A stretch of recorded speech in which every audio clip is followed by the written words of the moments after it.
Did you know that 93% of communication is nonverbal? That means the way you sit, stand, or even look at someone speaks louder than the words you use.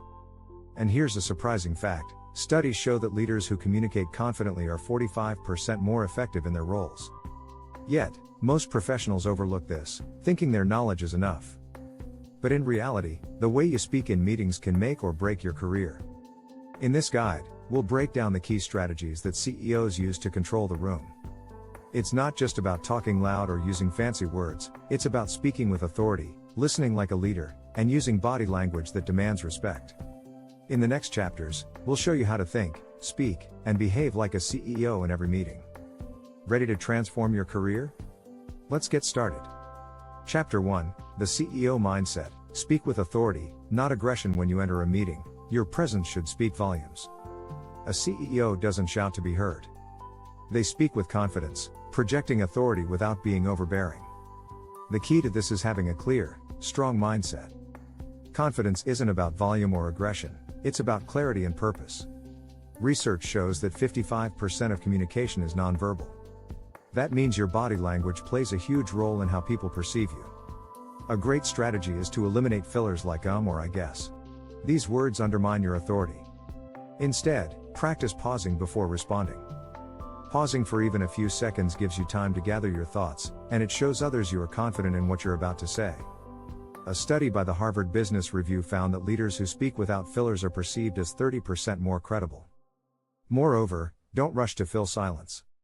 Silence in a conversation can be powerful. When you let moments of silence linger, it signals to others that you're confident in what you're saying and that you trust your opinions. CEOs use this tactic all the time. By slowing down your speech, you give people time to absorb your message. Another important tactic is to stay calm under pressure. In tense situations, the best leaders maintain composure. They respond thoughtfully rather than reacting impulsively. According to Daniel Goleman, author of Emotional Intelligence, leaders who manage their emotions well are 90% more likely to succeed. When you control your emotions, you maintain control over the conversation. Chapter 2: Power Words. The secret language of CEO influence. The words you choose matter. CEOs know how to wield language as a tool of influence. They understand that the right words can inspire, persuade, and lead. The first step in using powerful language is to be clear and direct. For example, instead of saying "I think we should," say "I recommend." This small change in wording makes you sound more decisive. A study by the National Bureau of Economic Research revealed that people are more likely to follow leaders who speak with confidence and assertiveness. It's not about being aggressive, it's about being certain. Leaders who use words like "we" instead of "I" also foster a sense of unity and teamwork.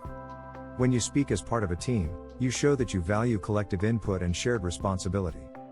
Another important strategy is reframing problems as opportunities. For instance, instead of saying, "This situation is bad," say, "Here's an opportunity for improvement." CEOs often reframe challenges in this way, which helps their teams feel more optimistic and motivated. Reframing your language helps shape the perception of a situation, often leading to a more positive outcome. Empowering language is key. Avoid passive words like "maybe" or "I'm not sure." CEOs lead with clarity. They say, "This is the plan," and they stick to it. A study published in Leadership and Organization Development Journal found that leaders who use clear, concise language build stronger relationships with their teams. Finally, tone matters just as much as the words you choose. Speaking in a calm, steady tone projects confidence and control. Research has shown that people are more likely to trust and follow leaders who have a steady, calm voice. This is one of the reasons CEOs often speak slowly, with purpose, because they know that tone is a powerful tool for influence. Chapter 3: Listen like a leader. The art of strategic listening. Listening is one of the most underrated leadership skills. In fact, research by the International Listening Association shows that 85% of communication is listening, but most people aren't good at it. CEOs understand this. They know that listening is an essential part of leading. The best leaders listen not just to respond, but to understand. Strategic listening means being present in the moment. When someone is speaking, avoid distractions like checking your phone or thinking about your next point. Instead, focus entirely on what's being said. A study by the Center for Creative Leadership found that leaders who practice active listening have teams that are 35% more productive. Another key aspect of listening is asking open-ended questions. CEOs often ask questions that encourage deeper conversation. Instead of asking, "Did this work?" ask, "How can we improve this moving forward?" This invites others to contribute ideas, which makes them feel valued and respected. Listening also involves reading between the lines. Sometimes, what's not said is just as important as what's said. Pay attention to body language, tone, and facial expressions. These subtle cues often reveal more than words alone. A 2016 study by Forbes found that CEOs who pay attention to nonverbal cues are 50% more likely to make successful decisions in meetings. Active listening also means making others feel heard. When you nod, make eye contact, and respond thoughtfully, you show that you value the person speaking. This builds trust and rapport, two essential elements of effective leadership. As author and speaker Simon Sinek puts it, leadership is not about being in charge. It's about taking care of those in your charge. Finally, give people time to speak without interrupting. CEOs know that interrupting can come across as disrespectful. When you let others finish their thoughts, it shows that you value their input. This simple act can make a huge difference in how you're perceived in meetings. It's a practice that fosters respect and encourages more productive dialogue. Don't forget to subscribe to our channel for more strategies to boost your career and leadership skills. Chapter 4, Body Language Secrets. Projecting CEO confidence without saying a word. While words are powerful, body language is even more telling. Research by the University of California shows that up to 93% of communication is nonverbal. This means your posture, gestures, and facial expressions can make a lasting impression. CEOs understand the importance of body language and use it to project confidence and authority, even before they say a word. One of the simplest strategies is to stand or sit up straight. A strong, upright posture signals confidence and authority. In fact, a study published in Psychological Science found that people with upright posture are more likely to be perceived as confident and competent. Avoid slouching, as it can make you appear disengaged or uncertain. Another powerful body language tactic is to make eye contact. A 2017 study by the American Management Association found that leaders who maintain eye contact are seen as more credible and trustworthy. Don't overdo it, though. Too much eye contact can feel intimidating. The key is to balance it, looking people in the eye without staring. You can also use hand gestures to reinforce your points.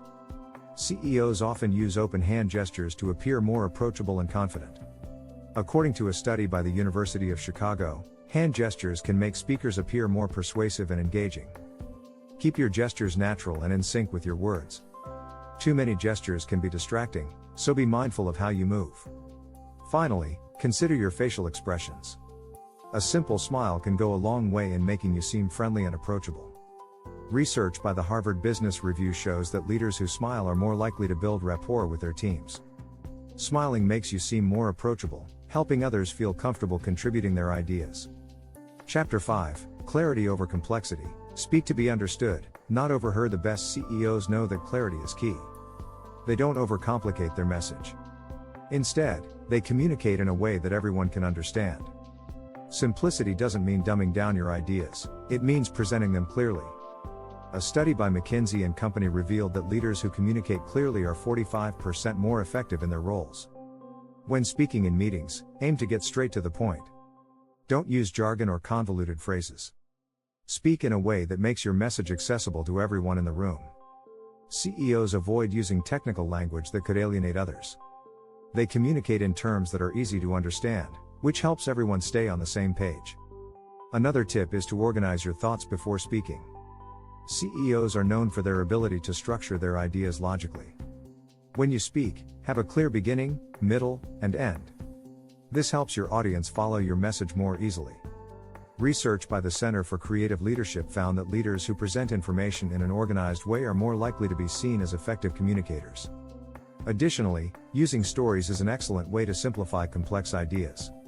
Instead of diving straight into numbers or facts, CEOs often tell stories that highlight key points. According to The Power of Storytelling by Ty Bennett, stories engage the listener's emotions, making them more memorable and impactful. When you use stories, people are more likely to remember your message and take it to heart. Lastly, remember to ask for feedback. One of the key strategies that top CEOs use is checking in with their team to ensure that their message was understood. After presenting an idea, ask, "Does this make sense? Or do you have any questions?" This shows that you value clarity and helps ensure everyone is on the same page. Chapter 6, The CEO Response, Handling Tough Questions with Grace and Control. In every meeting, there's a moment when tough questions are asked. CEOs face these moments regularly, and their ability to handle them gracefully is what sets them apart. The key to handling difficult questions is maintaining composure and responding strategically. Research by the Harvard Business Review found that 70% of effective leaders handle pressure with poise and professionalism. When faced with a tough question, the first step is to pause. This gives you time to think and respond thoughtfully, instead of reacting impulsively. CEOs often take a moment of silence before answering to ensure they're addressing the question carefully. A 2019 study found that leaders who pause before responding are perceived as more thoughtful and strategic. Another strategy is to stay calm. When questions become challenging or confrontational, it's easy to get defensive. However, CEOs rarely show frustration or anger. Instead, they remain calm and answer with respect. According to Daniel Goleman, author of Emotional Intelligence, leaders who stay calm under pressure are 40% more likely to maintain trust and respect in difficult situations. It's also important to address the question directly, even if it's uncomfortable. CEOs are transparent and don't shy away from difficult topics. If you don't have an answer, admit it. Saying something like, "I don't have that information right now, but I'll follow up with the details," shows integrity and honesty. A study by Forbes found that leaders who are open about what they know and don't know are seen as more credible. Lastly, redirect if necessary. If the question is off topic or not relevant to the discussion, it's okay to steer the conversation back on track. CEOs often use phrases like, "That's an interesting point, but let's focus on," to guide the discussion without being dismissive. A 2018 report by the Center for Creative Leadership found that leaders who can redirect conversations effectively are better at maintaining control in meetings. Don't forget to subscribe for more insights on becoming a strong leader and advancing your career.